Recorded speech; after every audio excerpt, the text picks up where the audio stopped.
Saudações, meus amigos, meus amados haters. Vai começar mais um QAPSP. Meu nome é Jorge Serrão e eu estou aqui com a minha querida amiga Suzana Duval. E hoje a gente vai ter mais uma conversa poderosa, hein?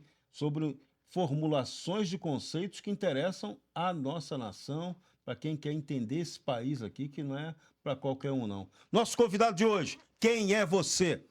Bom, sou o Ribas Paiva Antônio, né? Advogado há 50 anos, conferencista e produtor rural. E fico contente de receber o seu convite da doutora. Por quê? Porque é raro o momento que você tem de debater com pessoas inteligentes e atualizadas como vocês. Pô, legal. Para a gente vai ser uma oportunidade única. Antônio José Ribas Paiva é um dos formuladores de conceitos para a gente entender a nacionalidade brasileira. Tem a contribuição dele, do grupo dele, da União Nacionalista Democrática, é muito grande, muito importante. Isso é um fato que tem que ficar registrado na história. E esses conceitos já mudaram muita coisa no nosso país. Vamos começar por aquele que muita gente pensa que sabe, mas nunca sabe. O que é democracia? Olha, Tanto falam dela, Ribas Paiva. Hoje tudo é democracia, né, Ribas Paiva? se você perguntar para qualquer um, seja acadêmico, o que seja, o que é democracia? Ele começa a descrever, escrever uma poesia. Não. O conceito de democracia é muito simples. Democracia é segurança do direito. Então você pode ter qualquer sistema político, seja monarquia, presidencialismo, parlamentarismo. Se garantir a segurança do direito é democrático. Se não garantir, não é democrático. Então, nosso Brasil nunca foi democrático. Nunca, Não. nunca. Tenho 50 anos de advocacia e garanto a vocês que nunca houve segurança do direito no Brasil, por N fatores, políticos ou inerentes ao próprio judiciário. Eu luto contra isso, sabe? Eu era jovem advogado, saía do fórum extasiado, assim, apavorado com o que eu via lá dentro. Um dia eu ia saindo do João Mendes, eu tinha acho que uns 24 anos, por aí, 23, e eu vi passar um senhor do povo, de paletó, trajado, bem, carregando uma mala que visivelmente era uma marmita. E eu estava revoltado porque tinham acabado de pôr passadeiras vermelhas no fórum. Falei, pô, esses caras não trabalham e ficam pondo passadeira para bancar o poder, pô. Se um homem desse do povo descobrir que isso tudo é mentira, eles invadem aqui, botam fogo no João Mendes. Era com isso que eu convivia. E era menos o problema, era menor o problema. Hoje é gravíssimo. É incompetência, falta de aptidão para o trabalho, desconhecimento jurídico. O judiciário se tornou um poder que é um fim em si mesmo. Ou seja, houve uma usurpação de um poder da República por gente que só pensa no próprio umbigo, né? Você não pensa em servir, você quer se servir à custa da estrutura do Estado. Então, por isso que eu estou. A União Nacionalista Democrática tem 30 anos, é de 92, né? 32 anos, né? É de agosto, vai fazer 32 anos, agosto de 92. É suprapartidária, e eu não diria apartidária, é suprapartidária, fundada por ex-membros, ex-veteranos da FEB, que já todos falecidos, alguns generais, brigadeiros, almirantes, advogados, engenheiros médicos. Ou seja, a sociedade se uniu em 92 preocupada com os destinos. E a minha satisfação é que, através de um pensamento, nós conseguimos impedir muitas barbaridades no Brasil. E contextualizando que 92 foi 4 anos depois da elaboração da Constituição de 88, né? Então, estava fresquinho ali. Sim. E a gente tem aí muitas críticas à Constituição, né? Que tem trazido muitos problemas hoje que a gente tem sofrido aqui enfim, na sociedade brasileira. Você tem alguma crítica que você colocaria Olha, e que o senhor anteveu lá em 92? eh, em 87, nós formamos, na maçonaria de São Paulo, uma comissão de assuntos constitucionais para abastecer os constituintes com ideias, né, com Uhum. sugestões e tal. Uma delas, que eu lembro muito bem, era criminalizar a inobservância da norma constitucional. Que não tem nessa Constituição nada Ou seja, disso. ela não é impositiva. Não é Uhum. impositivo. Quem é que Uhum. desobedece à Constituição? São as autoridades. Não é? Então, nós sugerimos isso, não passou, sugerimos trabalhos forçados, também pena de trabalhos forçados, Uhum. para que o vagabundo, o meliante, tivesse medo da cadeia, porque ele não gosta de trabalhar. Não é? Hoje o meliante não tem medo da cadeia, não tem Nada. medo da Tem medo de polícia, nada. É a tem casa medo de dele, é nada. a casa dele. Ele sabe que tem saidinha, que tem isso, tem aquilo. E você imaginou que hoje, nesse ano, 2024, a gente estaria vivendo o que a gente vive hoje na segurança pública, com presidiários recebendo auxílio reclusão, enfim, com essa série de regalias, saidinha, visita íntima, e Surrealismo. tudo que a gente vê hoje. A progressão de pena muito facilitada. Surrealismo. Isso é surrealismo. Como advogado, vamos voltar à Constituição. Nós participamos dessa comissão, sugerimos muita coisa, algumas coisas importantes que não foram observadas. Outra coisa que nós sugerimos é que as corregedorias fossem compostas por eleitores sorteados nos quadros eleitorais. Por quê? Porque ninguém pode ser juiz de si mesmo no trato da coisa pública. Então, você vê um corporativismo apaniguando todo tipo de irregularidades, né? Até crimes. E nós sugerimos isso, não foi aceito.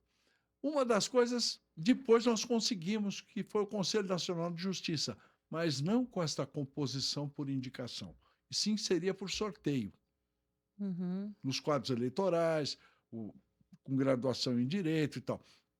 Não foi aceito. Por que nós sugerimos que fosse por sorteio? Para você não criar um novo círculo de poder, um novo estágio de poder. E hoje, o Conselho Nacional de Justiça, o Conselho Nacional do Ministério Público, se politizaram corporativamente. Então, houve um desvio nessa ideia, né? Eu tenho até hoje as cartas ainda amareladas que nós mandávamos para os constituintes para que fosse observadas essas ideias. Mas a Constituição em si, não em razão dos constituintes, mas graças aos redatores da Constituição, os redatores técnicos. Finais, que é o Celso Bastos, já falecido, que é da sua universidade, o Ives Gândara, eles foram. O que há de bom na Constituição foi por orientação deles. Por exemplo, desses redatores, porque teve outros redatores finais ali que não são tão do bem, né? O Jobim era um datilógrafo. O Jobim não era redator. Ele cometeu alguns deslizes ali porque ele era um ajudante, não era. Agora, cabeça Celso Bastos e o Ives Gândara. Então, o que eu posso dizer da Constituição? Que as partes essenciais são boas, mas não é uma Constituição pura, não é de princípios, tanto que ela deixa muita regulamentação para o legislador ordinário. Então, é uma Constituição mista, porque ela permite que o legislador ordinário regulamente ideias de origem constitucional. E isso é uma falha muito grande, porque ela se torna prolixa e ela mistura assunto de legislação ordinária com matéria constitucional. Mas se nós fizermos vou usar um termo interessante, uma desossa na Constituição, tirarmos os conceitos subjetivos e a matéria eminentemente de legislação ordinária, ela é uma Constituição boa. O que você acha na prática que é aproveitável dela? Vamos lá. Aproveitável? Por exemplo, o artigo 37 é essencial, que é o princípio constitucional da legalidade, da moralidade, da eficiência.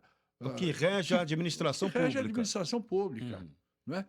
E Se que cumprido direitinho ali, dá certo. Resolveu. e é o artigo mais desobedecido pelos agentes públicos. Direto, na Direto. cara. É. Eles não obedecem o 37. O 84, que são as atribuições do chefe de Estado, presidente da República. Não é? E eu quero ressaltar aqui o inciso 10º do artigo 84, que atribui poder ao chefe de Estado de intervir. Simplesmente isso. Intervir em qualquer parte da administração pública. Então, vou dar um exemplo que é interessante. O nosso estimado Bolsonaro, desculpe eu falar assim, porque eu quero bem ao presidente, né? Mas ele não exerceu a chefia de Estado. Por quê? Porque quando houve a invasão de competência do judiciário no executivo e no legislativo, ele deveria ter, como chefe de Estado, oficiado ao chefe do poder, não é? Solicitando que mantivesse a sua ação no limite das suas atribuições constitucionais. Isso com base no artigo 84. 84, 10º romano. Está lá escrito. Ele não fez, porque ninguém orientou. Isso em vários momentos. Em vários momentos. Então, veja, quando ele nomeou Não, o porque aqui delegado... é presidencialismo, não é? Não, pelo menos não está dizendo que é, né? Não, é. Olha, inclusive se dizia antigamente que o presidente da República era um rei por 4 anos. Porque ele é o chefe de Estado. Qual é a responsabilidade primeira dele? É manter a unidade do Estado tripartite. Se ele não fizer isso, acontece a confusão que aconteceu no governo Bolsonaro, que ele foi impedido de governar, de exercer a chefia de Estado. Porque governança é zeladoria. Não é? Você vê se estão pagando direitinho, se tem que fazer isso, tem que fazer aquilo. Isso é zeladoria, é o papel do síndico. Então você está dizendo que Bolsonaro sofreu um golpe na própria gestão dele? Exatamente. Por falta de orientação jurídica. Qual foi o grande nome jurídico que assessorou o governo Bolsonaro? Vocês sabem? Eu não tenho notícia de nenhum grande jurista que tenha assessorado Bolsonaro. Então, ele agia com a opinião da sua assessoria e não tinha nenhum advogado ali, pô. Tinha generais, tinha...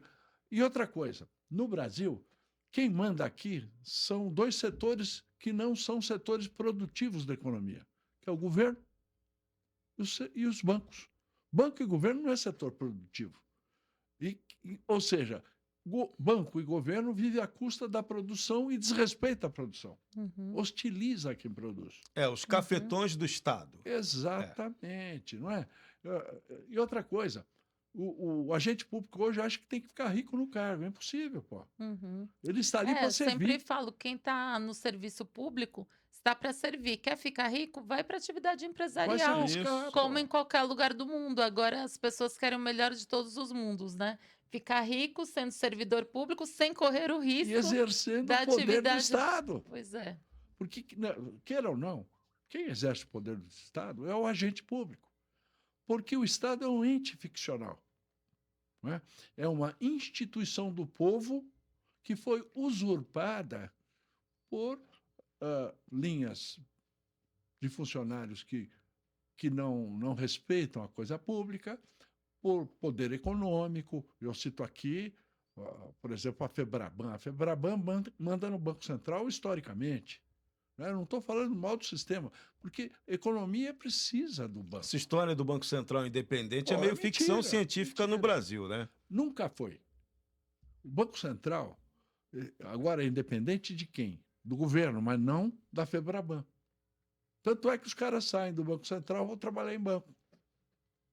Não tem nem quarentena mais. Ou vice-versa, né? Vem do banco para o Banco Central. É uma piada. O Itaú teve presidente do Banco Central, não é que nem brasileiro direito ele era, porque ele tinha sotaque, ele falava, não.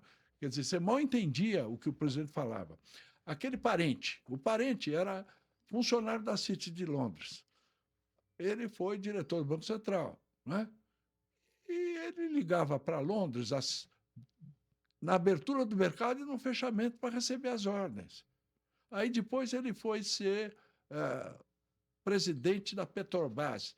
Ele saiu da Bung, que é da City de Londres, foi para o Banco Central e depois ele foi para a Petrobras para fazer o quê?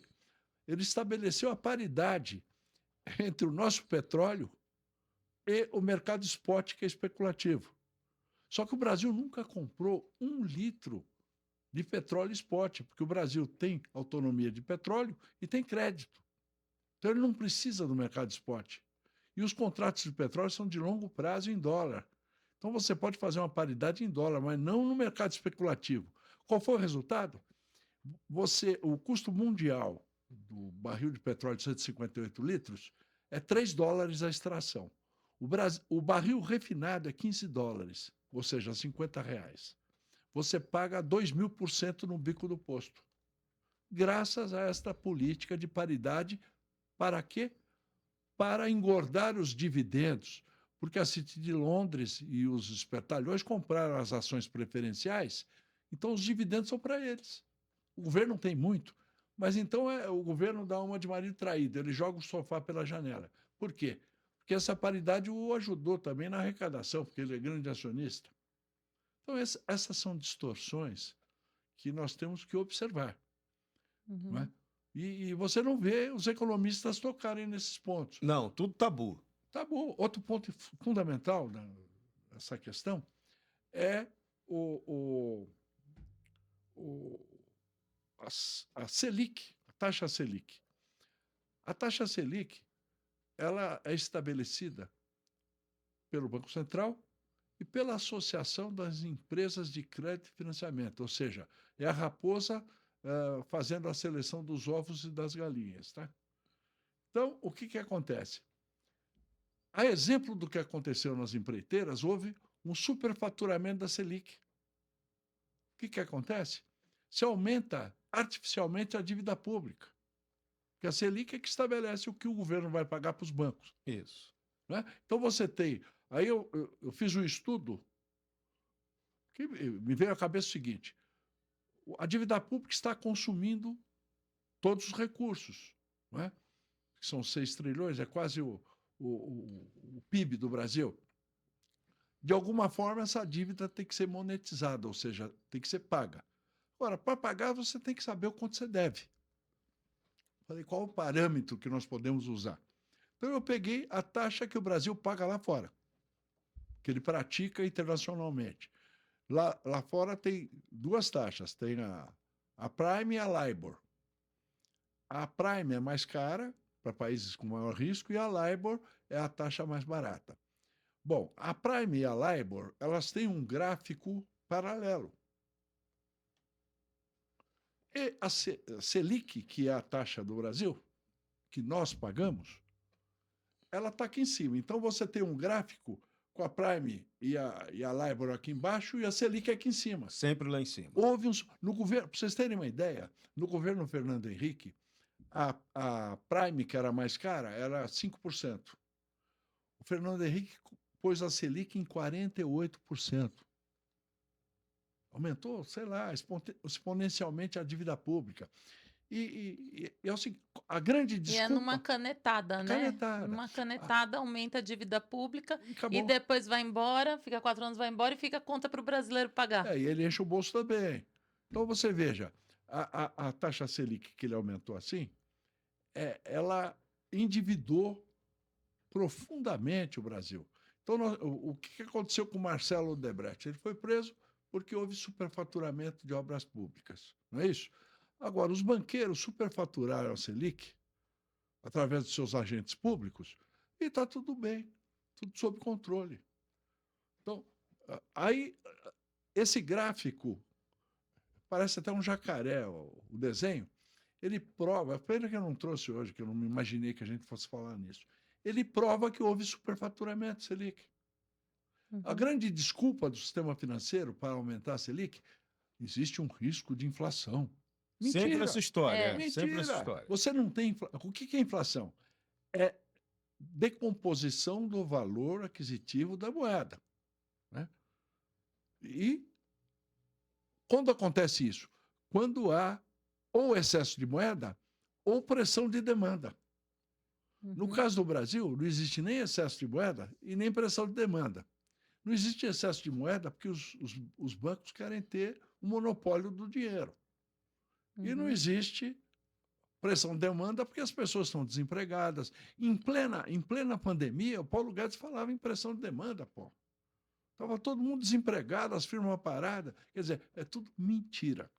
Nós temos que desmistificar esses conceitos equivocados, que a raposa não pode estabelecer o preço do frango. Não, não pode. E trazer os conceitos de uma forma que todo mundo possa entender, né? Claro. Porque atualmente você vai querer entender de economia, não é para todo mundo, né? Não é algo popular que Mas qualquer um vai entender. Então a gente precisa tentar trazer a informação para a sociedade de uma forma que a informação possa chegar, que as pessoas possam entender, como você falou agora, né? eu não sei É, se eu fui claro, mas Foi. é que a matéria é complexa, foi, né? não, foi bem claro. Foi claro? Foi bem claro, sim. Que bom. E eu acredito que. E assim, eu queria saber se. O que, que seria ideal para o Banco Central? Como que seria ideal uma nomeação? Eu vou te Você tem falar. uma opinião sobre isso? Se tem algum Claro, país que tem um claro. Banco Central independente, né, que a gente poderia copiar? Eu te conto, não precisa copiar nada. A coisa é muito simples. O seguinte, o Banco Central é instrumento de política econômica, monetária do governo.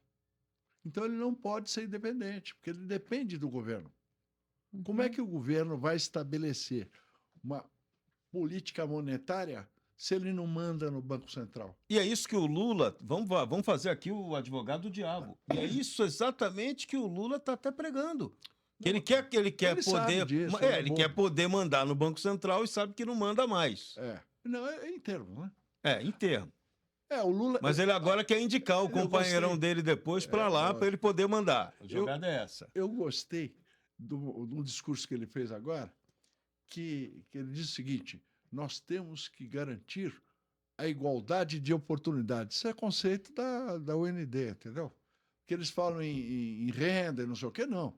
O governo tem a obrigação de garantir a igualdade de oportunidade. O Lula fez esse discurso, eu falei, muito bem, seu Lula, você está aprendendo. Alguma coisa vai, né? Quer dizer, eu acho que eles ficam de lupa em cima da gente. A oportunidade, né? E não ensinar a pescar o peixe. A oportunidade Não é te dar acesso não A te dar o liberdade peixe. do mercado. te dar acesso à educação, educação, à saúde e à saúde. segurança. Isso que é igualdade de oportunidade. Saúde e educação. Porque o Estado existe para proteger as pessoas. Foi instituído por isso, para isso. E aí vem aquele princípio democrático do conceito que você apresentou. E garantir a segurança do direito, que aí está dando oportunidade para todo mundo. Acabou. Né? Mas se não tem. Não tem. Agora, tudo isso passa pela dívida pública. Então, eu vou mandar para você, Serrão, até por WhatsApp, esse gráfico. Que eu encomendei esse gráfico para o pessoal da Secretaria da Fazenda do Estado. Eles têm como fazer, eles têm um pessoal técnico. Eu imaginei o conceito, falei, me traça um paralelo entre a LIBOR e a Prime com o Selic. Aí eu fiquei extasiado. Você fica assustado com a sacanagem, com o superfaturamento da Selic. E o pior, né? Aqueles assuntos tabus que o Brasil não gosta de debater. Essa que é uma história. Tinha até uma economista ligada ao PSOL, que ela queria uma auditoria dessa dívida pública. Eu sei que é. Eu falei com ela. Mas ela é de esquerda, tal, mas tudo bem, eu respeito. Isso é ideia de cada um. Mas ela tornou complexo um negócio simples. Você pega o gráfico, analisa o gráfico, então eu vou te dizer qual foi o resultado da análise do gráfico. Em razão do superfaturamento, o Tesouro ele não deve nada ao sistema financeiro. Ele é credor do sistema financeiro. 1 trilhão e 500 bilhões. Só que o sistema financeiro vale menos que isso. Pois é, não tem liquidez para pagar não, isso. Ele não, se você pegar quanto vale cada banco, ele não vale isso. Então, veja, na realidade, o Tesouro é credor de 1 trilhão e 500 bilhões do sistema financeiro. Então a gente criou aqui no Brasil um artificialismo mortal, né? Tudo. Eu chamo de bolha de isopor. Bolha de isopor. Né? Porque os americanos tiveram a subprime em 2008, que era o jogo do mico, né? Mico preto. Aí sobrou na mão de um, quebrou. Aqui é a bolha de isopor. Por quê? Porque não tem conteúdo. Se trincar o isopor, o mercado quebra. Já quebrou uma vez, fizeram aquele financiamento do Fernando Henrique e tal, quebrou. Quebrou o sistema. E agora pode quebrar de novo. Então, você acha que hoje a gente está num risco eminente de Sim, quebrar a de uma... economia? Eu não compraria ações de bancos. Por quê? Porque eles têm lucro de balanço. Eu quero ver receber os 6 trilhões. Pode receber, como é que faz? Tem dinheiro para isso? Não. Uhum. O mundo real é completamente diferente, É né? lógico. Isso aí é virtual. E o lucro dos bancos é de balanço. Por que eles estão fechando tantas agências? Porque eles sabem que, em dado momento, a Selic vai ter que ser domada e que a receita vai diminuir. Então, eles estão reduzindo a estrutura, Enxugando-se, enxugando, né? para tratar só através do celular. Como é que chama? E tem a ideia de ter só Bitcoin, né? Só Só... moeda Não, não digital, é Dinheiro moeda. Eu virtual. estou falando dinheiro virtual. o dinheiro. Não é, isso é o sonho, que não vai se realizar, porque quem manda no Brasil quer dinheiro também, porque quer esconder o seu, né? Ah, sim, tem esse Tá detalhe. certo? Então ele não vai dar o tiro no pé. Não, eu estou dizendo, esse Pix, por exemplo. Uhum. O banqueiro mente que o Pix atrapalhou os negócios. Mentira. O Pix ajudou a fechar a agência, reduziu o custo. E o Pix é um convênio do Banco Central com o sistema financeiro. Então, eles sacam o Pix em cima do depósito compulsório. Ou seja, o banco não fica a descoberto em nenhum Nunca. momento, que ele saca em cima do depósito compulsório. Uhum. Isso é a maior enganação que existe. Foi o seguinte, antigamente, com o Diners Club, eles tiraram o dinheiro do bolso dos ricos. O rico chegava com o cartãozinho, pagava a conta e ia embora. A classe média invejou e quis. Eles deram os cartões, tiraram o dinheiro do bolso da classe média. E agora tiraram o dinheiro do pobre. Porque o pobre não tinha conta, ele pagava só em dinheiro. São milhões de pobres. Uhum. Então, eles falam, como é que vamos tirar o dinheiro do bolso do pobre? Pix. O pobre fica, Pix, Pix, Pix, Pix. E o dinheiro fica todo dentro do sistema, não sai. Uhum.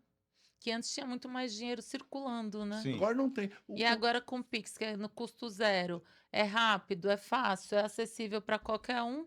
E todo mundo, qualquer serviço que você faz, até o flanelinha vem, passa um Pix. Passa o Pix. O maior risco que existe para o cidadão perder a sua liberdade, sua privacidade, é só operar com dinheiro de plástico.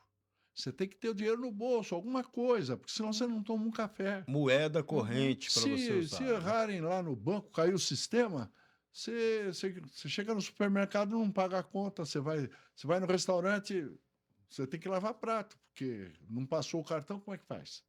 Então é um risco. A liberdade de cada um é o que tem no bolso.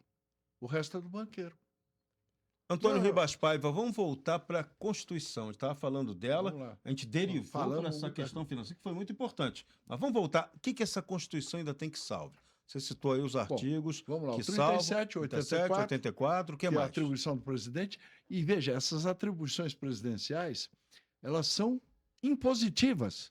Se o presidente não cumprir o que está escrito ali, ele incorre no artigo 85 da Constituição, que é o crime de responsabilidade. Isso, que pode dar impeachment. Por isso que o Celso Bastos e o Ives puseram o 84 do lado do 85. Para não ter dúvida, né? Cara, se não fizer isso, é consequência. Tá. Né? Aí você vai para o 142. O 142, o que é? É a capacidade que as Forças Armadas, o presidente da República, tem de decretar a intervenção constitucional, sempre que estiver em risco a ordem pública. E não é, veja, o artigo 142 tem duas partes. A primeira é a defesa da pátria, que não pode ser relativizada. E ninguém precisa de ordem, mandato ou cargo para defender a pátria. A iniciativa individual e coletiva. Muito menos as Forças Armadas precisam de ser convocadas para defender a pátria. Então, a primeira parte do artigo ela é impositiva e atribui o poder. A segunda parte, que é a defesa da lei e da ordem, tem um ezinho. Destina essas Forças Armadas à defesa da pátria, dos poderes constitucionais e tal. Depois, vírgula. Tem um e ou a vírgula. Da lei e da ordem, essa sim, mediante convocação. Por que a lei e a ordem, que é atribuição estadual, tem que ser mediante convocação? Para evitar uma sobreposição de poderes e meios. Você não pode, porque se você intervir em defesa da lei e da ordem no ente estadual, isso é uma intervenção. Isso. Aí E é não o golpe, pode ser um golpe. Não é golpe, não é legalmente previsto. Sim, mas está... Só que quando... Tanto é que houve Mas intervenção na segurança do Rio. nas situações previstas na Constituição, Isso. né? E com Não pode autorização. simplesmente intervir porque é um Estado independente. Mas né? então, na questão da LDO, da lei da ordem, defesa da lei da ordem, o governador solicita o apoio das Forças Armadas. Recentemente a gente teve uma LDO aqui no aeroporto de Guarulhos. Exatamente. Então, é a requerimento. No Rio de Janeiro também. Foi uma cirúrgica intervenção na segurança pública, que não resultou em muita coisa. Eu estive mais ou menos presente lá, porque eu assessorei o general, né? Como é que ele chama? O Braga Neto, na época. Braga Neto. Ele tinha uma grande dificuldade de entender que o interventor tinha poder de polícia, né? No fim, eles entenderam lá. Mas não adianta você estabelecer um prazo da intervenção, porque todo mundo se recolhe e quando acaba a intervenção volta para fazer as mesmas Volta tudo coisas. ao mesmo esquema, É igual você cercar morro. Você cerca o morro, o pessoal fica quieto, acabou o cerco do morro, volta troco. O pessoal fica só contando no relógio esperando acabar a intervenção, traz né? um uísque para mim. Tipo, tá de férias, fica ali de férias esperando acabar a intervenção, Outro artigo acabou. importante é o 144. Tem outros, mas o 144. Por quê? Que é a ordem pública, que é direito e dever de todos. E tem hierarquização que começa com o governador, que é a Polícia Militar, as Forças Armadas, tal, Polícia Civil, tal, e o cidadão, que é direito e dever de todos. Então, é através desse artigo que qualquer um do povo pode prender outrem em flagrante delito, porque você tem o poder. A ordem pública é sua responsabilidade. E, nesse caso, não é optativo. É direito e dever. Direito e dever. Quando se trata de direito e dever, não é que você pode, não, você deve. Mas hoje a gente percebe que está tão difícil até para a polícia efetuar uma prisão em flagrante, quem dirá para o cidadão? É por causa da superposição de poderes, é a invasão do poder judiciário nas atribuições do executivo. Sim, então assim... Começa lá em cima e corrói. O policial sabe que ali para ter um flagrante, pode estar numa situação de flagrante, mas tem que ter uma situação extremamente fácil de visualizar, né, e que não tenha questionamentos, porque o que a gente tem passado hoje, muitas situações de flagrante têm tido questionamento por parte do judiciário. Muitas vezes quem efetuou a prisão acaba até sofrendo alguma punição. E eu imagino para quem é o cidadão de bem, a gente já está tão acuado, a sociedade em geral já está tão acuada.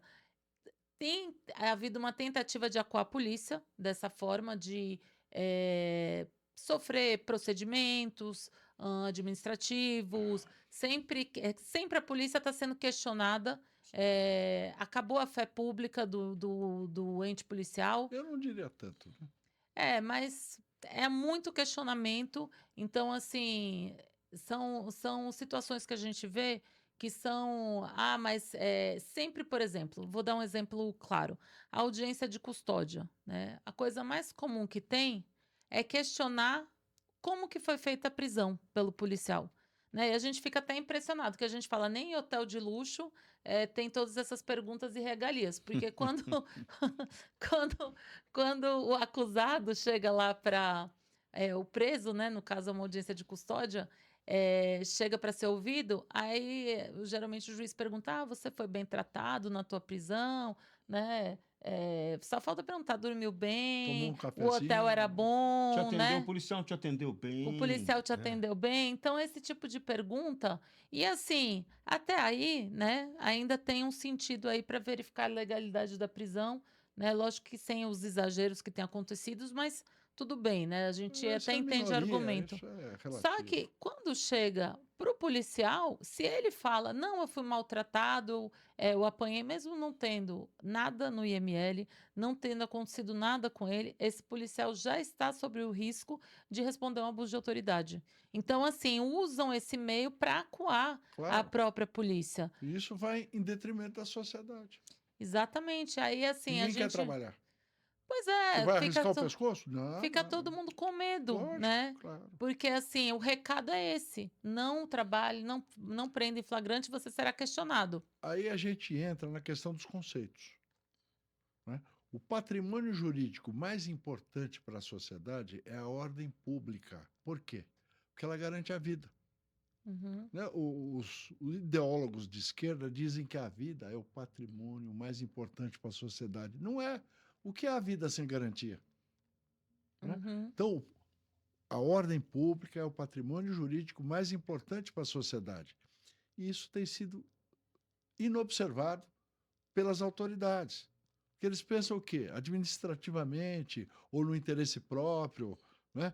E outra coisa, você não pode atribuir a um juiz o peso da defesa da sociedade, porque ele é homem, é vulnerável, tem família. Se ele recebe um recadinho que a família dele vai sofrer, ele não vai agir. Então você tem que ter a corregedoria da sociedade para ajudar o juiz a ser honesto, ou a ser, ou a enfrentar Não ser o crime. omisso, né? Por exemplo, o pessoal quer ser prefeito de São Paulo. Acho bacana. Agora, eu quero saber qual é o planejamento que os candidatos têm contra os cartéis que exaurem o orçamento da cidade. São Paulo é uma cidade que tem 100 bilhões de reais de orçamento, aproximadamente, ou um pouco mais ou um pouco menos. É a quinta cidade mais rica do mundo. Onde é que vai esse dinheiro se nós não temos segurança, saúde e educação? Outra coisa, você tem uma Guarda Civil que é importantíssimo para ajudar na segurança pública. É constitucional. Você tem em São Paulo um efetivo Isso de eu ia 6 te mil. perguntar. Tem um efetivo de 6 mil guardas civis. Agora, você tem 123 ou 130 parques. Tem os clubes municipais. Tem 5.500 escolas municipais. Você não tem um guarda civil para cada escola. Mas, voltando então à Constituição, juntando com essa parte da segurança e Guarda Civil, você não acha que deveria a Guarda Civil não ser só uma Guarda Civil para proteger o patrimônio, ela ter realmente um poder de polícia, como Mas é em tem. outros Ela países? tem o poder de polícia porque é constitucional, é o artigo Mas você 144. sabe que hoje Ah, tem Se eu tenho- prisões. mas isso Espera um agora pouquinho. já está sendo Espera questionado um pouquinho. Não, Então. você pode judicialmente. questionar mentindo. Você pode sofismar, mas está escrito e tem um objetivo. Se eu, que não sou agente público, tenho poder de polícia, o guarda civil que está armado e tem uma função de proteção do patrimônio, não é só do patrimônio, e sim dos munícipes também. Da vida, como você Porque ele falou não ainda pode se agora. negar a socorrer um munícipe em perigo de assalto ou de qualquer outra violência.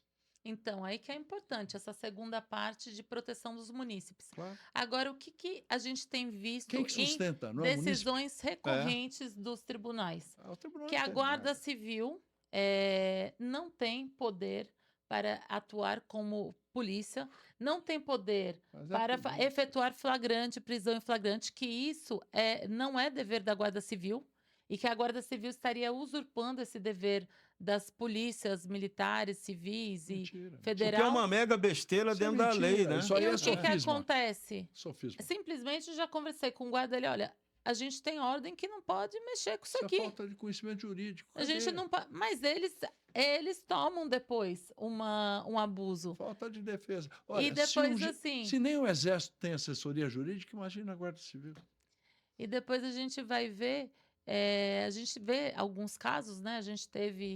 Circulou um vídeo por aí que a Guarda Civil tinha preso um sujeito em flagrante porque ele estava armado e ele tinha vários antecedentes. Aí ele chega na delegacia, o delegado devolve a arma. Ah, eu não acredito. Eu Absurdo. vou te mandar o vídeo. É absurdo. Devolve a arma, manda os guardas pedirem desculpa para ele Coitado, né? Coitado. Isso é abuso de e autoridade. pede desculpa para o sujeito. Esse é outro ponto, Riba. A gente tem uma lei avançadíssima de abuso de autoridade no Brasil. Por que Sim. as autoridades aqui abusam tanto da autoridade, hein? Porque ela, em primeiro lugar, desrespeita a Constituição. Em segundo lugar, existe um apaniguamento geral por falta de fiscalização do exercício do poder por parte do eleitor. O eleitor tem que fiscalizar o poder. Não é? A questão do IPTU em São Paulo, a senhora que tem um entendimento interessante sobre isso, o IPTU de São Paulo foi super faturado pela Marta Suplicy e pelos governos do PT. Uhum. Não é? A Marta jogou o IPTU lá para cima. Nunca mais o IPTU caiu. Por quê? Porque não há interesse da Câmara em fiscalizar o prefeito. Existe um apaniguamento. Como, por exemplo, você tem... A legislação te permite requerer a intervenção no Estado quando a ordem judicial não é cumprida. Por exemplo, numa reintegração de posse. Mas nunca isso é cumprido porque existe um conluio entre o judiciário e o executivo estadual e federal. Então, o governador descumpre e não é punido. Então, não existe lei para a autoridade. Veja, no trato da coisa pública, a ninguém é dado ser juiz dos seus atos. E nós temos aqui homens, em vários setores da administração pública, que não respondem a ninguém pelos seus atos. Ele não está tratando da casa dele, ele está tratando de um órgão público e ele não responde a ninguém. Isso é uma falha institucional. Isso aí é uma corrupção, é uma corruptela da organização do Estado. Agora, voltando à questão constitucional, a Guarda Civil tem que ter um efetivo compatível com a sua responsabilidade. Sim. Não é? São Paulo tem 12 milhões de habitantes, ele Uhum. conta. Existe a Polícia Civil, existe a Polícia Federal, existe as Forças Armadas e tudo mais. Mas a Guarda Civil é essencial, porque ela está junto ao povo da cidade. Uhum. Ela entende dos assuntos dos munícipes. E hoje, com tecnologia, você pode fazer essa Guarda Civil funcionar muito Olha, melhor. Você né? tem que pôr uma Guarda Civil com efetivo de, no mínimo, 20 mil homens. Para 12 milhões de pessoas. E mais tecnologia A junto para cidade ajudar 3 vezes na o Uruguai, vigilância. 4 vezes o Uruguai. Uhum. A cidade de São Paulo é 4 vezes o Uruguai. Não, e se a gente pensa, né? A Polícia Civil tem em torno de 30 mil. A Polícia Militar, em torno de 90 mil. Lógico que é para o estado inteiro.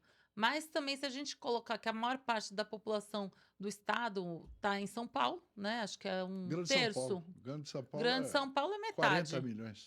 Grande São Paulo é metade. Não, desculpe, 29 milhões. 29 milhões. São Paulo, o estado de São Paulo é 40 e poucos milhões. 42, parece. 42. Cidade de São Paulo, 12 milhões. Um terço. Um terço. Ou um quarto, né? Um quarto. Realmente existe uma desproporção, né, nessas questões. Porque você não pode conferir, garantir segurança pública sem efetivo. Haja vista quando acontece greve da polícia, nesses estados por aí. E eu tenho uma opinião Criminalidade particular. vem. Particular não, uma opinião aí que eu compartilho de muitos colegas, né? Muitas associações, sindicatos, federações defendem isso. E muitas polícias também. Parece que, em certo momento, a parte da segurança pública foi colocada de uma forma para que não funcionasse. Porque hoje a gente não tem uma polícia de ciclo completo, como é feita na maior parte dos países desenvolvidos. Então, você coloca uma polícia que chega no local do crime, que observa o crime, que seria a polícia militar, faz o flagrante, que está nas ruas, só que não é essa polícia que vai fazer a investigação.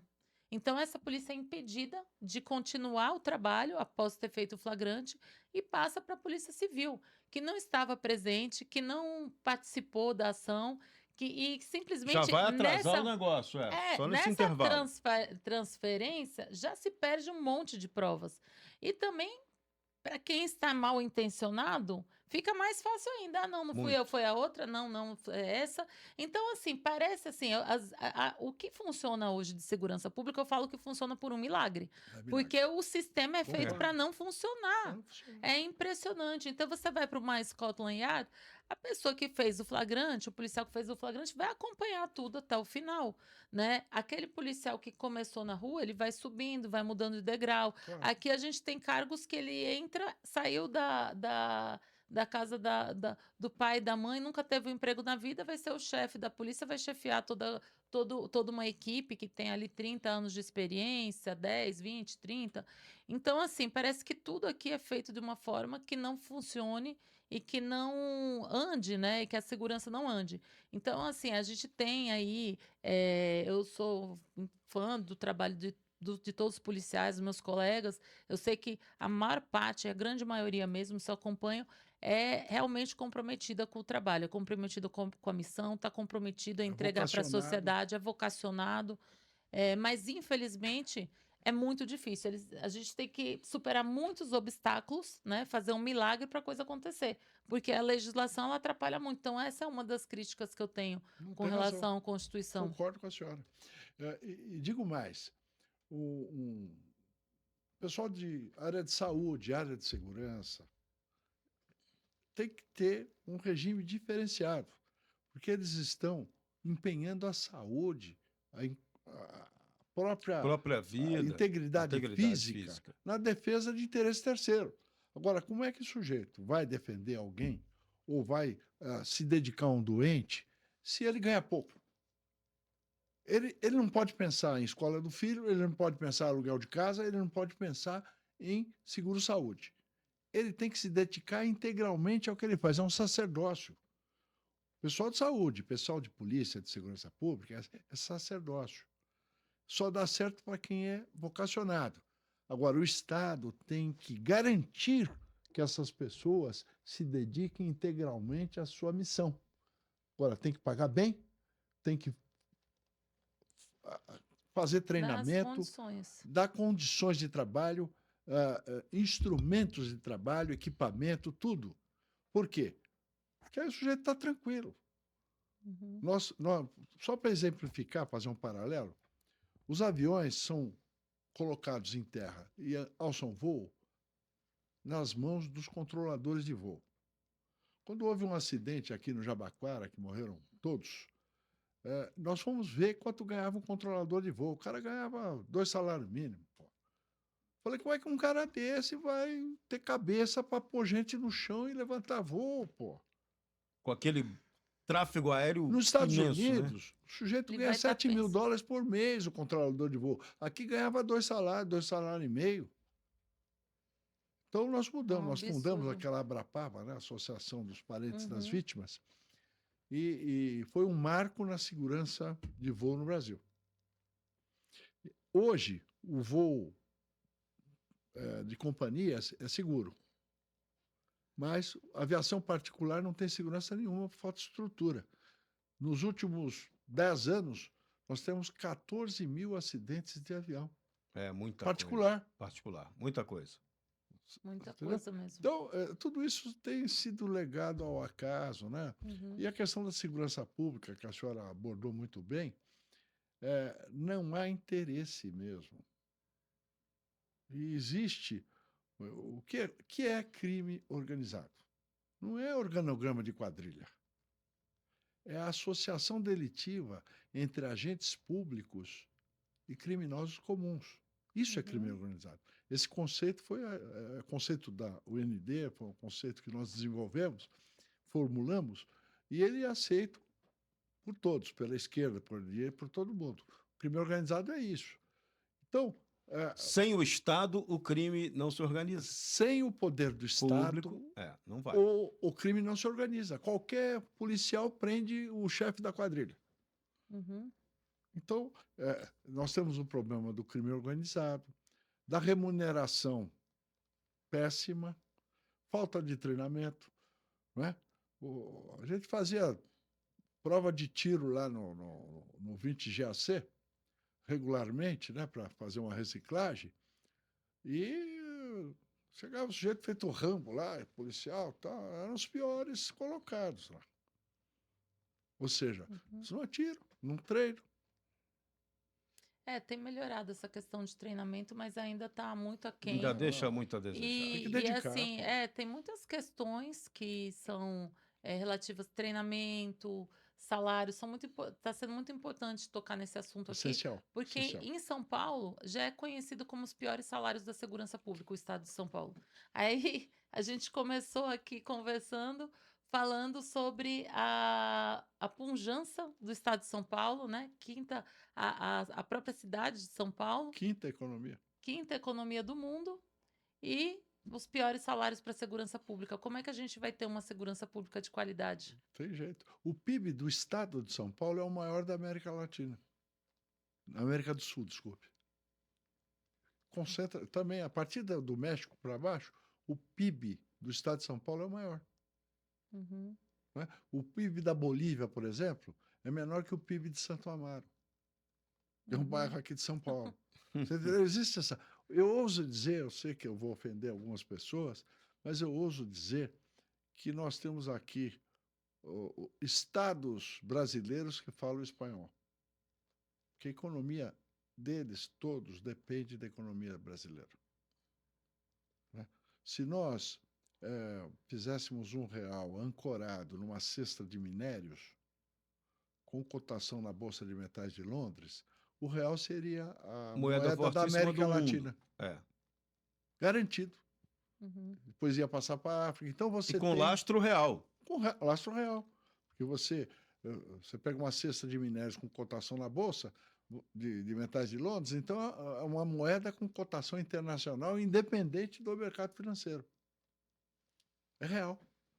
Por isso que chama Seria real, que real não é real. seria real de verdade, que não é real. Olha, já sugeri isso para Getúlio Vargas, já mandei para governo. Mas tem países que conseguem fazer isso? Nós conseguimos porque nós temos todos os minérios estratégicos. Porque a gente tem o potencial para isso. O Brasil O que a pode, gente por tem isso de que é rico. riqueza, eu sempre falo, era para ser a primeira economia do mundo. Mas não é por causa disso. Se você ancorar o real numa cesta de minérios, você vai usar a sua riqueza para financiar o quê? A infraestrutura. Você não vai precisar se endividar.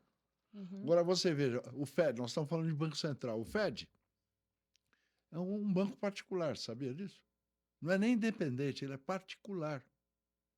Ele é um pool de 12 bancos, coordenado por um banco estrangeiro, que é o Rothschild.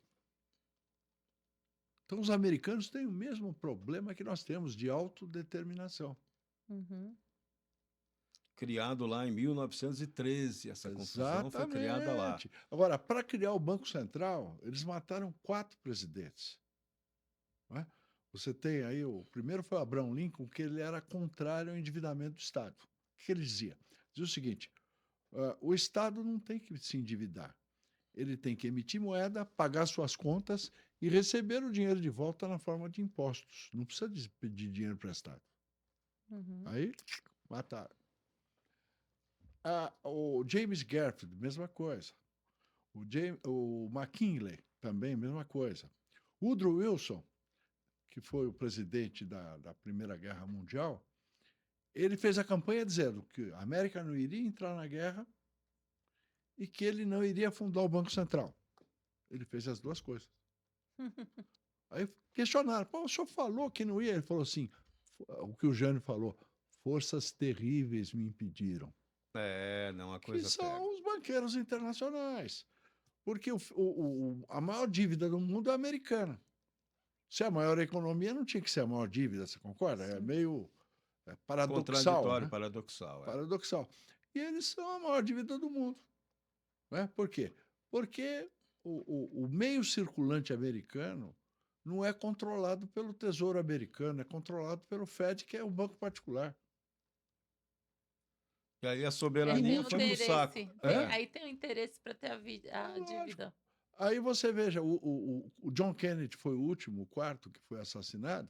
Por quê? Porque ele soltou uma emissão de notas de $20 pelo Tesouro. Ou seja, ele tentou invadir a área de competência do Fed e não sobreviveu. Então nós temos que tomar cuidado com esse pessoal lá de fora, com a pirataria internacional, É por isso que eu digo, vamos voltar para o prefeito. O prefeito, ele tem que saber que ele vai enfrentar 25 ou 24 ou 26 cartéis aqui que exaurem o orçamento. Se ele não fizer isso, ele vai ser prisioneiro do ar-condicionado. Vai ficar lá, tomando ar-condicionado e tal, e não vai ter poder de nada. Ele não tem o poder de tampar um buraco na rua. E tudo andando do mesmo jeito, né? Nada muda. Não Assim, interessa quem uma esteja ali das na cidades cadeira. mais ricas do mundo com problemas de De mendigo, de país pobre. Ou seja, eu digo que no Brasil, o povo é mantido artificialmente na pobreza. É feita uma caixa d'água imensa que tem o ladrão baixo, no sentido do lato estrito. É. Né? Aí você está limitado ao ladrão. E no Brasil, em sentido lato estrito, você está limitado ao ladrão. Ao ladrão mesmo. Até porque aqui, como a gente falou ainda agora, aqui é o país que tem o tráfico de drogas e o tráfico de influência. Sim. E eles andam juntos, né? Parecem sócios, né? Igualzinho. Por exemplo, no judiciário, o problema não é tanto a corrupção, é o tráfico de influência. Coitado do juiz está lá na primeira instância e tal, de repente ele recebe um telefonema do desembargador fulano. Olha, tem um caso aí que eu queria que você desse uma atenção especial. O cara não vai ganhar um centavo naquilo, quem vai ganhar é o cara lá em cima. E ele faz o que o cara manda, senão ele está frito. A carreira dele acaba. Acaba Ou a ele carreira, pode sofrer ele uma não tem perseguição. apoio, ele sofre uma perseguição. Então, eu tenho pena do judiciário, porque ele tem todas as regalias, todo o poder, mas a primeira instância é submetida ao tráfico de influência. Que você Outra falou. história importante, Ribas, a gente está falando aqui de judiciário. Hoje se fala da questão, a crítica à tal da juristocracia. E o ministro do Supremo Tribunal Federal, Luiz Fux, soltou semana passada uma pérola importante, dizendo que não existe governo de juízes. Pelo menos não deveria existir, né? Mas essa distorção hoje está pegando. A campanha presidencial americana hoje fala da expressão juristocracia. Donald Trump se sente vítima dessa juristocracia. Como é que é isso, hein? Lá também é inconstitucional, mas lá é pior do que aqui, num aspecto. O judiciário lá é politizado. Então o juiz é eleito. Quando você é eleito, você faz o que o poder manda. Aqui, o judiciário, entre aspas, seria independente. Não é? Mas ele exacerbou da independência e, de cima para baixo, se tornou uma ditadura. Isso aí, vamos voltar à Constituição. Isso foi a reforma do judiciário feita pelo parlamento burro que ensejou isso? Não. Isso aí é falta de exercício do chefe de Estado. Que quem garante... Ele seria, o chefe de Estado seria o contendor, ele existe para disso aí, para conter isso. Não, o chefe de Estado, ele é responsável pela unidade do Estado. E os poderes são harmônicos e independentes. Se você só pode ter independência se você é harmônico. Existe uma hierarquia nisso. Uhum. Né? Quando quebra a harmonia, a independência deixa de existir. Aí, o chefe de Estado, que é responsável pela unidade do Estado, ele chama as ordens e decreta a intervenção, caso necessário. Mas isso no Brasil não aconteceu. Não, olha como seria pode fácil. até não acontecer, né? Não, tem que acontecer. Nós temos que forçar. Os segmentos esclarecidos da sociedade têm que debater esses temas difíceis e impor. Não é? Mecanismo tem. Isso aí, eu diria que é o exercício do poder instituinte, que é o poder que o cidadão tem de modificar, revogar ou mudar as instituições. Só nós podemos fazer isso, não é por representação. Quando a gente faz isso, por exemplo, estamos num programa como o seu aqui, lançando as ideias, nós estamos exercendo o poder instituinte.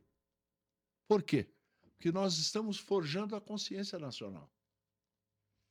Agora, será que não teve um fator, né, que, dito por muitos aí, quarto poder, que seria a imprensa, que interferiu, prejudicou o Poder Executivo e o Poder Executivo não teve a força suficiente para segurar? Eles não tiveram assessoria jurídica. Uhum. É questão de pensar. Nas escolas no Brasil, os professores não ensinam os alunos a pensar. Você tem que formular conceito. Que sem conceito você não desenvolve o pensamento com base na realidade. Por democracia, o cara pensa que é direito de ir e vir, quer falar o que quiser. Não é isso. Democracia é a segurança de você agir como cidadão.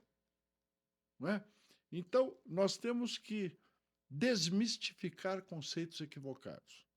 Primeira coisa, você tem que ter um chefe de poder com uma assessoria jurídica. Você tem que ter uma fiscalização exercida pelo cidadão. Você tem que ter um conselho de Estado que não seja só consultivo. No meu entender, o Conselho de Estado ele deve coordenar as corregedorias no Brasil inteiro, nos 3 níveis. Porque ele deixa o governo livre e ele pode, através dos cidadãos, coordenar a fiscalização do exercício do poder. Enquanto você não tiver uma fiscalização externa pelo cidadão do exercício do poder, vai ser uma fantasia. E aqui no Brasil é isso mesmo. A gente vê o presidente da República, ele é um refém.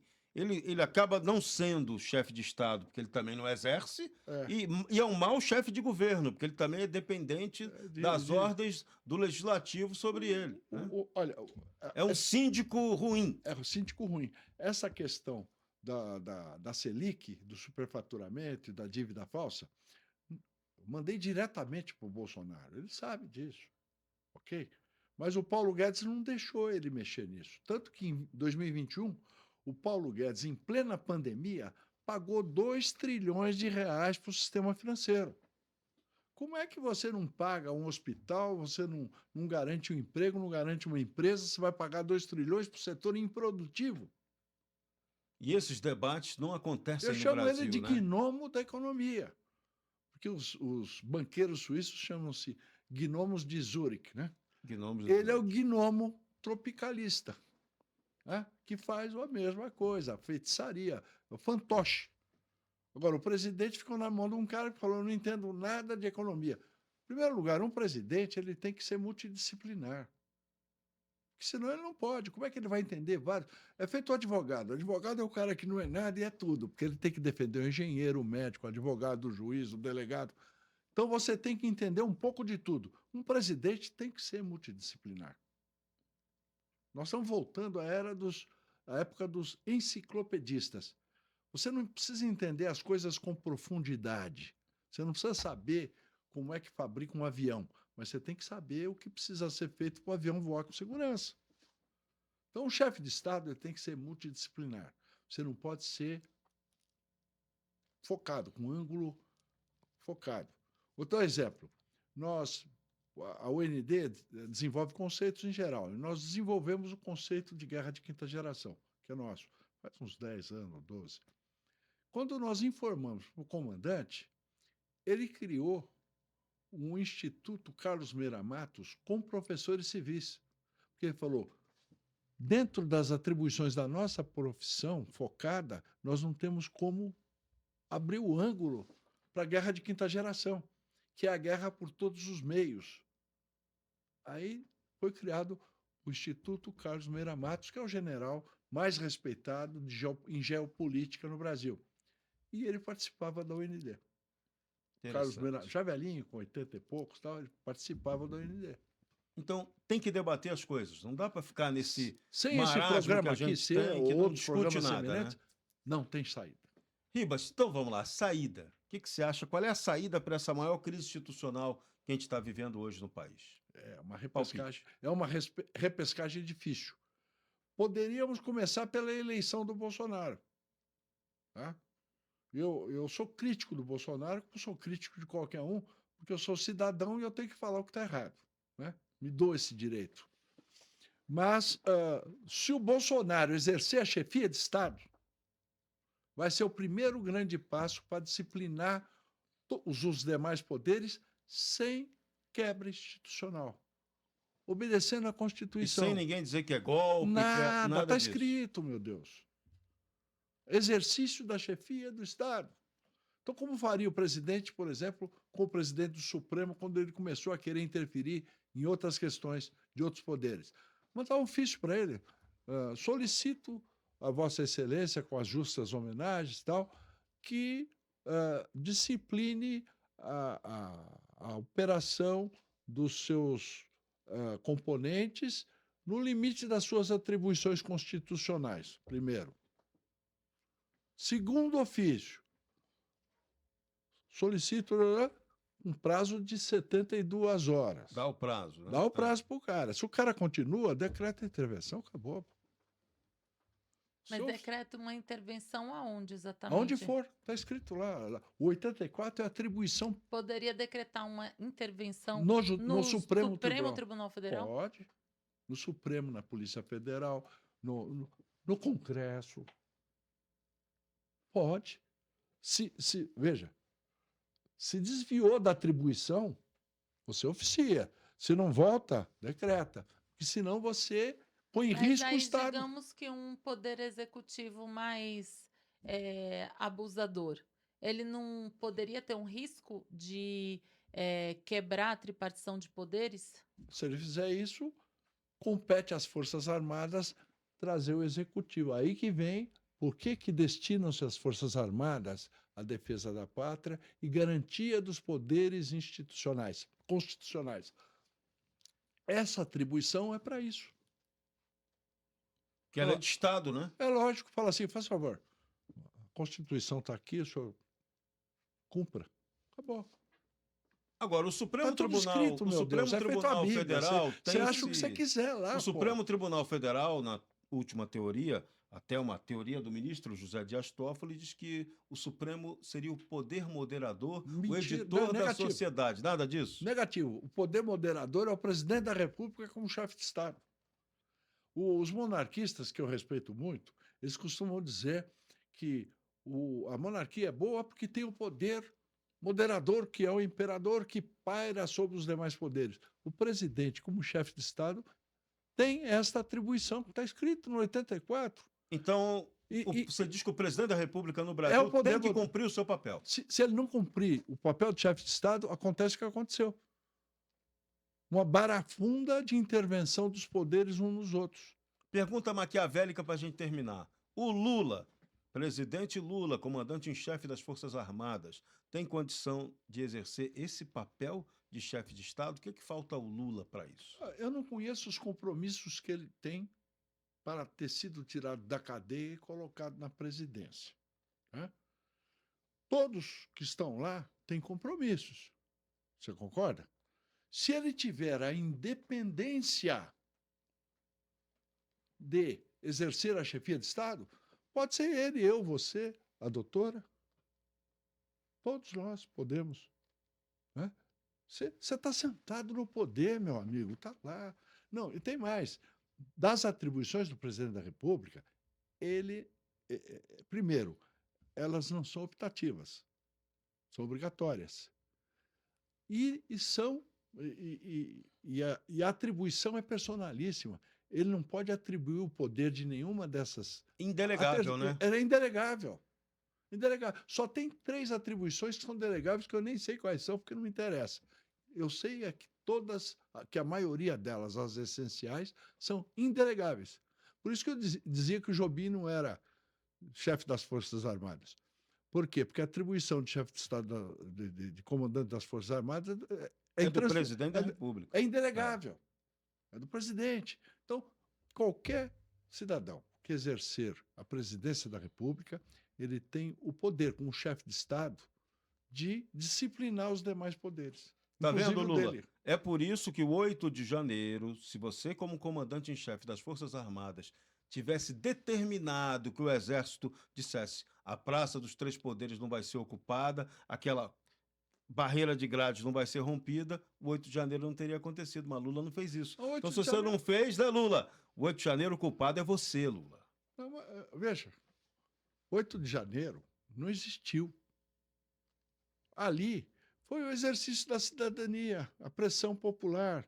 Agora, o que exacerbou não vai além da responsabilidade de cada um. Por exemplo, o cara quebrou o relógio, vai em cana, foi ele que fez, responde. Mas aquele povo desarmado não tem o poder de dar golpe de Estado. Não houve nenhum risco para a segurança nacional ou para a segurança Não institucional. houve tentativa Não de houve. golpe de Estado Mentira. para tomada de poder. Mentira. Essa é a grande mentira brasileira. É a Não, mentira. e se fosse assim, né? Qualquer manifestação ali, que sempre tiveram várias ali, Aqui em em frente São ao Paulo. Palácio do Planalto ali, qualquer manifestação seria A tentativa de própria golpe. esquerda já invadiu o Congresso e depredou? Mas desde quando que E nada externar aconteceu. opinião É? Desde quando que externar opinião coletiva ou individualmente coloca em risco a segurança do Estado? Desde a invenção de agora dessas condenações Isso está malucas. tudo errado. Tudo Olha, errado, né? nós estamos vivendo um surrealismo, aqueles relógios moles, sabe, do Salvador Dalí. Aqui. Eu, como advogado, diante disso tudo, eu me sinto um advogado chinês, porque eu dependo não do parâmetro legal, eu dependo da vontade da autoridade. Como é que eu posso advogar assim? Não, doideira. Você concorda? Doideira. Então, por isso que nós temos que ter uma OAB despolitizada e sem qualquer ideologia, de esquerda ou de direita. A OAB tem que defender a segurança do direito. A legalidade com legitimidade, não é isso? Não, Acabou. a segurança do direito que é a democracia. A OAB, o advogado, ele tem esta atribuição constitucional. Como é que você vai exercer a justiça só com Ministério Público e Judiciário? Não dá. Cadê o cidadão nessa, né? É o tripé. Tem tripé. Agora, se a ordem dos advogados, ela não falou um A contra o absurdo do 8 de janeiro. Calou. E várias pessoas presas sem a definição de Tá conduta. louco. Nada, Aquilo aquilo foi uma foi doideira. ditadura stalinista pura. Pura. É isso aí. Bom, eu acho que já falamos bastante. Né? Falamos bem que a PSP vai se mandar agora. Conversa muito boa com Antônio José Ribas Paiva, Bora. advogado, formulador de conceitos, que trouxe boas polêmicas para a gente hoje aqui. Né, E Suzana? presidente da União Nacionalista Democrática, A UND. UND. Maravilha. Qualquer hora estaremos de volta por aí com que a Bora. PSP, o programa que fala de tudo, de todos, discute qualquer assunto dentro da liberdade, com responsabilidade e seriedade. Todos um grande abraço, fiquem com Deus. Qualquer hora a gente se encontra por aí. Obrigado, eu agradeço a oportunidade de exercer a cidadania aqui. Obrigada.